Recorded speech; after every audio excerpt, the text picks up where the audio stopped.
Hello friends, welcome to my channel. कैसे हैं आप सब? आई होप आप सब स्वस्थ और मस्त होंगे और अपनी एग्जाम की तैयारी अच्छे से कर रहे होंगे। तो फ्रेंड्स, आज की जो हमारी वीडियो का टॉपिक है वो है क्लास 12 फिजिक्स 2024 के अध्याय 1 से लेकर के 4 तक के 16 महत्वपूर्ण टॉपिक। ठीक है, ध्यान से देखिएगा। जो हमारा टॉपिक है वीडियो का वो है आपका चैप्टर 1 से चैप्टर 4 तक के वो 16 इंपॉर्टेंट टॉपिक जो कि आपके पेपर में मोस्टली पूछे जाते हैं। ठीक है, हर साल आपके पेपर में पूछे जाते हैं। अध्याय 1 से 4 तक के बीच में आपकी यूनिट आएंगी 3। ठीक है, 3 यूनिट आएंगी। यूनिट 1 जो है इकाई 1 है स्थिर वैद्युतिकी, इकाई 2 है धारा विद्युत और इकाई 3 है विद्युत धारा का चुंबकीय प्रभाव तथा चुंबकत्व। ये 3 यूनिट में जो सबसे इंपॉर्टेंट क्वेश्चन हैं आज उस पर हम लोग बात करेंगे। ठीक है, सबसे पहले अगर हम लोग बात कर लें इकाई 1 यानी स्थिर वैद्युतिकी, तो सबसे पहला जो इंपॉर्टेंट टॉपिक है वो हमारा टॉपिक नंबर 1 क्या है? विद्युत आवेश तथा क्षेत्र। ये पहला आपका हेडिंग मिलेगी बुक में। ठीक है, वहाँ पर लिखा होगा विद्युत आवेश तथा क्षेत्र। उसमें क्या क्या आपको पढ़ना है वो हम बताते हैं। जैसे टॉपिक 1 है हमारा, एक समान विद्युत क्षेत्र में स्थित वैद्युत द्विध्रुव पर लगने वाला बल युग्म के आघूर्ण के लिए व्यंजक प्राप्त कीजिए तथा इसके आधार पर विद्युत द्विध्रुव आघूर्ण की परिभाषा दीजिए। ठीक है, इसमें देखिए आपसे सब कुछ पूछ लिया गया। वैद्युत द्विध्रुव आघूर्ण की परिभाषा भी पूछ ली गई है। ठीक है, और एक समान विद्युत क्षेत्र क्या होता है उसके बारे में भी आपको पढ़ना है। विद्युत द्विध्रुव पर लगने वाले बल युग्म के लिए आघूर्ण के लिए व्यंजक भी प्राप्त करना है आपको, यानी टॉर्क, तथा इसके आधार पर वैद्युत द्विध्रुव आघूर्ण की परिभाषा दीजिए। ठीक है, ये आपको टॉपिक 1 है, मोस्ट इंपॉर्टेंट है। स्थिर वैद्युतिकी में अगर आपने पढ़ना है तो ये सबसे पहले आपका टॉपिक नंबर 1 यही रहेगा। ठीक है, आगे देखते हैं। आपकी एक वही है और टॉपिक इकाई आपकी एक वही है और हेडिंग भी वही रहेगी, टॉपिक चेंज हो जाएगा। टॉपिक नंबर 2 आता है हमारा, वैद्युत द्विध्रुव की अच्छी दिशा में अत्यधिक दूरी पर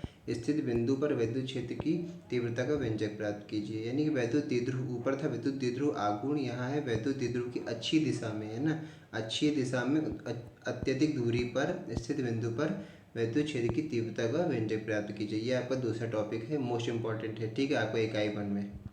अगला टॉपिक नंबर 3, गॉस प्रमेय का उल्लेख कीजिए। ठीक है, यह तो बहुत ही कॉमन सी चीज़ है आपके फिजिक्स में। ठीक है, गॉस के थ्योरम से आपका कहीं ना कहीं रिलेटेड क्वेश्चन जरूर आता है पेपर में आपके, भले 2 नंबर का है, 5 नंबर का है या 8 नंबर का है, जितने भी आए, लॉन्ग में आए या शॉर्ट में आए, जैसे भी पेपर में आया क्वेश्चन ये जरूर आएगा आपको। गॉस प्रमेय का उल्लेख कीजिए। इसकी सहायता से अनंत लंबाई के पतले आवेशित तार के कारण किसी बिंदु पर विद्युत क्षेत्र की तीव्रता के लिए व्यंजक प्राप्त कीजिए। इस पर मैंने फुल डिटेल पे वीडियो बनाई हुई है, आप मेरे चैनल पर विजिट करके देख सकते हैं। और अगर चैनल पर अभी नए आए हुए हैं तो चैनल को सब्सक्राइब कर लीजिए ताकि इस तरीके में जो भी वीडियो अपलोड करूँ उसका नोटिफिकेशन आपको सबसे पहले मिल सके।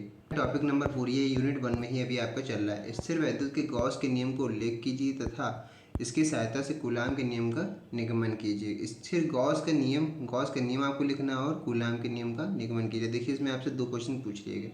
पहली बात है स्थिर वैद्युत के गॉस के नियम का समझाना है, आपको लिखना है और उसकी सहायता से कूलाम के नियम का निगमन कीजिए। निगमन का मतलब होता है डेरिवेशन। ठीक है, कूलाम के नियम को आपको डेरिवेशन भी करनी है। ठीक है, उसके बाद यूनिट 1 में टॉपिक चेंज हो गया आपका। उसके बाद यूनिट 1 में आता है दूसरी हेडिंग है स्थिर वैद्युत विभव तथा धारिता। ठीक है, इसका टॉपिक नंबर 1 यहाँ पर देखिए हेडिंग चेंज हुई है और उसका टॉपिक नंबर 1 है। ऊपर हेडिंग दूसरी थी, यहाँ पर स्थिर वैद्युत विभव का तथा धारिता। ठीक है, स्थिर वैद्युत विभव तथा धारिता। यहाँ टॉपिक क्या है?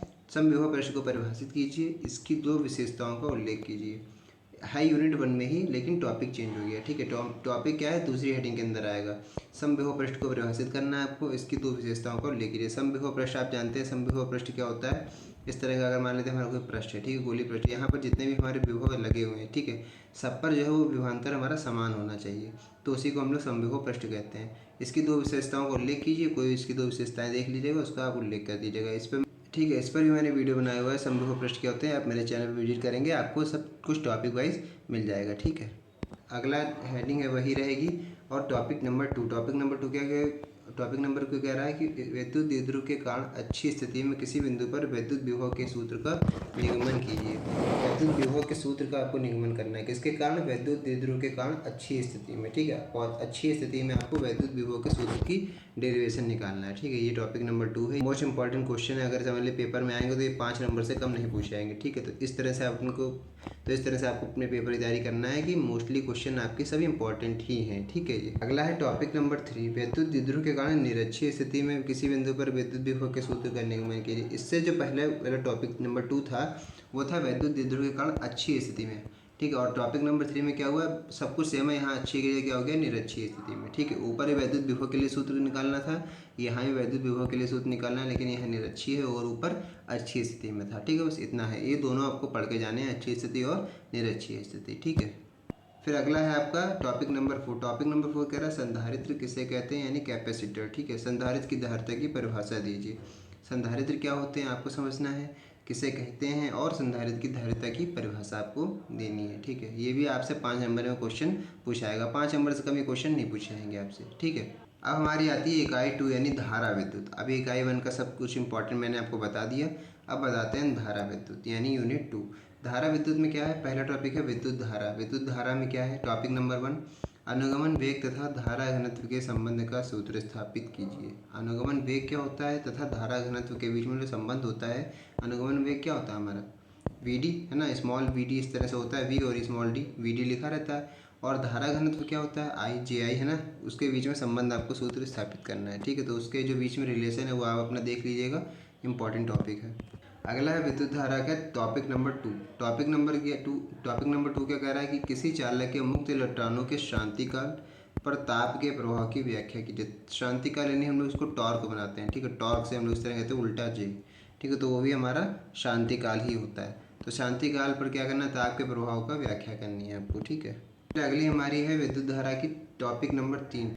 टॉपिक नंबर 3 क्या कह रहा है कि व्हीट स्टोन सेतु की संतुलन अवस्था में उसकी भुजाओं के प्रतिरोध में संबंध स्थापित कीजिए।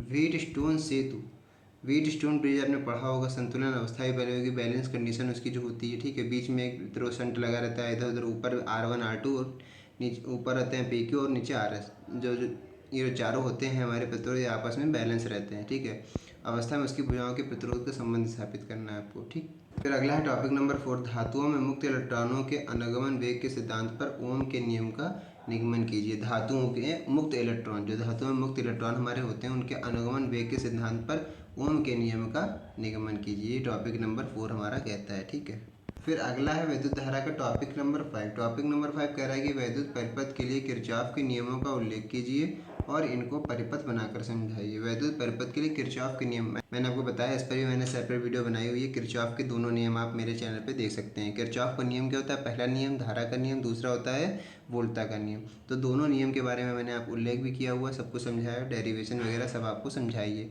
तो उसको भी आपको किरचॉफ के नियमों का उल्लेख करना है तथा उनको परिपथ बनाकर समझाना है। ठीक है, ये टॉपिक नंबर 5 है, इंपॉर्टेंट है, ये भी 5 नंबर में मोस्टली पूछा गया है। ठीक है, फिर अगला है इकाई 2 विद्युत धारा का चुंबकीय प्रवाह तथा चुंबकत्व। एक मिनट, सॉरी, यहाँ इकाई 2 नहीं, यहाँ इकाई 3 कर लीजिए आप। यहाँ आप इकाई 3 कर लीजिए, यहाँ इकाई 3 होगा। ठीक है, इकाई 3 क्या है, विद्युत धारा का चुंबकीय प्रवाह तथा चुंबकत्व। यूनिट 3 में है, पहला टॉपिक है गतिमान आवेश और चुंबकत्व। इनमें आपको पढ़ना टॉपिक नंबर 1 है बायो तथा सावर्ट का नियम। बायो तथा सावर्ट या फिर बायो सावर्ट भी कहा जाता है, क्योंकि बायो अलग थे और सावर्ट अलग थे, दो वैज्ञानिक थे, तो उनके नाम को हम लोग बोलते हैं बायो सेवर्ट का नियम। चित्र द्वारा समझाइए, चुंबकीय क्षेत्र का सूत्र लिखिए। सेवर्ट का नियम पर भी वीडियो है, ठीक है, आपको थंबनेल देख के ही मिल जाएगा, वीडियो मैंने बनाया हुआ है बायो सेवर्ट का नियम।